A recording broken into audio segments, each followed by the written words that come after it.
Sa gitna ng nagpapatuloy na issue sa pamumuno ng Senado, nilinaw ng House Prosecution Panel na ang pamumuno lang ni Acting Senate President Sherwin Gatchalian ang kanilang kikilalanin sa paghawak ng impeachment trial ni Vice President Sara Duterte. Yan ang umarangkadang balita ni Mari Ocampo. Nanindigan ng House Prosecution Panel na susunod ito sa opisyal na posisyon ng kapulungan pagdating sa pamumuno ng Senado sa nalalapit na impeachment trial ni Vice President Sara Duterte.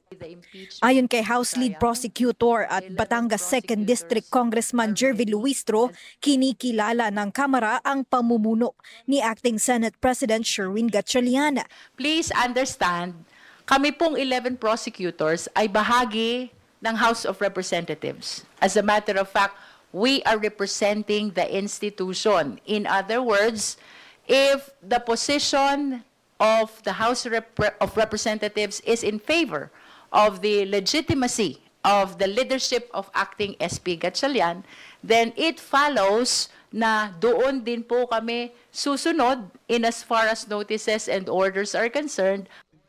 Ito ang naging tugon kung ano ang mangyayari sakaling maglabas ng magkakaibang abiso o direksyon sa Senado at magkaiba rin ang maging pagtingin dito ng depensa ng Vice-Presidente. Ayon kay Luistro, posibleng magdulot ito ng isang awkward scenario. Ngunit nilinaw niyang mananatili ang House Prosecution Panel sa posisyon ng institusyon na kanilang kinakatawan. Kung anong posisyon ng institution, yun ang posisyon ng House of Representatives. Inamin din ng mambabatas na posibleng maapektuhan ng sigalot sa liderato ng Senado ang schedule ng impeachment proceedings, kabilang ang pre-trial conference at ang aktwal na paglilitis.